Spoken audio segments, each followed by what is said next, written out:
चलते हैं आज के ट्यूटोरियल पर।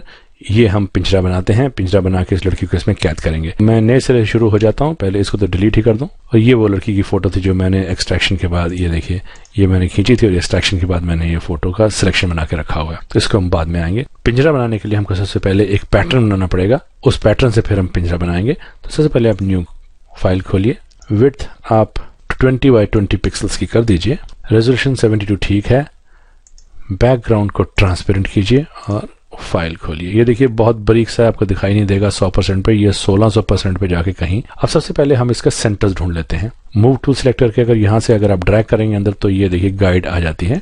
ये गाइड अपने आप सेंटर में स्नैप हो जाएगी। फोरग्राउंड कलर काला रखिए, ब्रश टूल चुनिए, हार्डनेस 100% और साइज इसका आप करीबन 3। जितना बड़ा ब्रश का साइज रखेंगे जो पिंजरा है वो उतना ही बड़ा और स्ट्रांग बन के आएगा। जितना पतला रखेंगे पिंजरे के छेद उतने ही बड़े और जो पिंजरे का जो लोहा है वो उतना पतला आएगा। तो खैर यहाँ पर हम लोग आ जाते हैं और अब यहाँ पे रख के सेंटर पे शिफ्ट को दबा के रखिए। एक बार यहाँ क्लिक कीजिए और ऐसे एक लाइन खींच दीजिए। यहाँ सेंटर में एक बार क्लिक कीजिए, शिफ्ट दबाइए और ऐसे लाइन दोबारा खींच दीजिए। तो ये हमारी एक पैटर्न बन गया, एक्स शेप का पैटर्न 3 पिक्सल ब्रश का 20 बाई 20 के डायग्राम पे।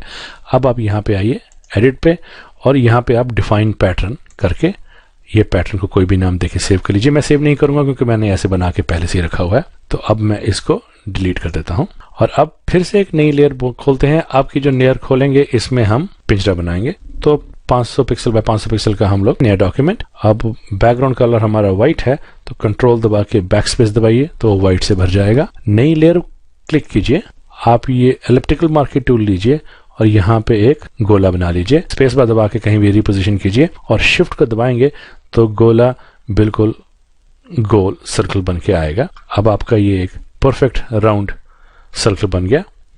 अब आप इसको जो हमने पैटर्न अभी बनाया था उससे भरना है। शॉर्टकट तो है शिफ्ट और F5। आप चाहें तो एडिट से यहाँ पे फिल भर लीजिए और ये देखिए यहाँ पे इसका शॉर्टकट है। अब देखिए लास्ट में यही पैटर्न हमारा जो हमने बनाया था वही पैटर्न है, इसको चुन के ओके कर दीजिए। तो ये देखिए हमारा ये सर्कल, ये लेयर उस पैटर्न से भर गई। कंट्रोल डी करके डी सिलेक्ट कीजिए, कंट्रोल जे दबा के इसकी एक और कॉपी कर लीजिए और ऊपर की कॉपी का नाम टॉप कर दीजिए जो कि टॉप लेयर है। तो बाय डिफॉल्ट नीचे वाली बॉटम लेयर हो जाएगी। अब इसी लेयर पे रहते हुए फिल्टर पे आइए, डिस्टॉर्ट फिल्टर्स के ड्रॉप डाउन मेन्यू में से स्फेयराइज चुनिए और स्फेयराइज में आप अमाउंट 100% पॉजिटिव डाल दीजिए और ओके कर दीजिए। ऐसी शेप आ गई। अब लेयर 2 में आइए जो नीचे वाली लेयर है, फिर से फिल्टर्स में से डिस्टॉर्ट में से स्फेयराइज और अब की बार -100।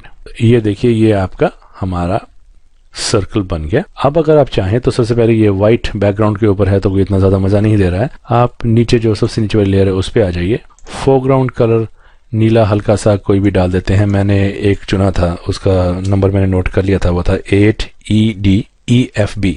ये था फोरग्राउंड कलर और बैकग्राउंड कलर थोड़ा सा इससे डार्क था और उसका नंबर था 0E7FA4।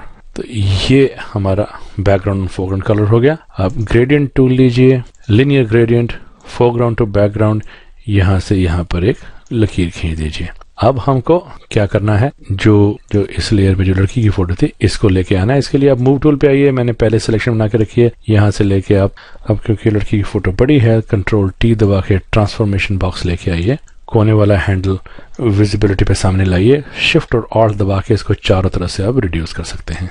ये देखिए इसको यहाँ पे कहीं शिफ्ट दबा के आप चाहें तो बड़ा करके रिपोजिशन ऐसे। अब देखिए ये लड़की क्योंकि सबसे नीचे वाली लेयर पे है तो इसलिए ये दोनों लेयर्स के पीछे, इसको आप उठा के दोनों टॉप एंड बॉटम लेयर्स के बीच में ले आइए। तो अब देखिए लड़की ज्यादा प्रोमिनेंट साफ हो गई। अब ऐसे लगती है कि इस पिंजरे के अंदर है। अब अगर गौर से देखें तो लड़की की यहाँ बाजुओं पर, पीठ पर और यहाँ टांगों पर ये स्टूडियोज की लाइट पड़ रही है।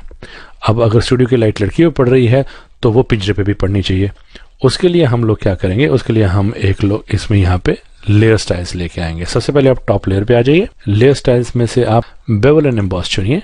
बेवल एंड एम्बॉस में आप लोग इनर बेवल चुनिए, स्मूथ रखिए, डेप्थ आप इसकी बढ़ा के 1000 कर दीजिए, डायरेक्शन आप रखिएगा, साइज को 2 कर दीजिए और सॉफ्टन को 0 रहने दीजिए। और इसको आप ओके करने से पहले हम एक बार इसके ऊपर एक ग्रेडियंट ओवरले भी लेके आएंगे। इसको आप क्लिक कीजिए तो ये देखिए gradient normal, opacity 100, gradient black to white, angle 90 degrees रखना है इसका। आपने जो स्केल है इसको आप घटा के 30 के आसपास कर दीजिए।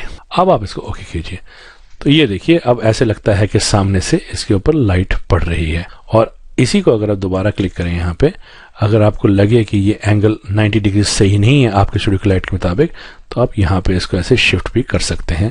तो ये देखिए अब लाइट इस तरफ से आनी शुरू हो गई।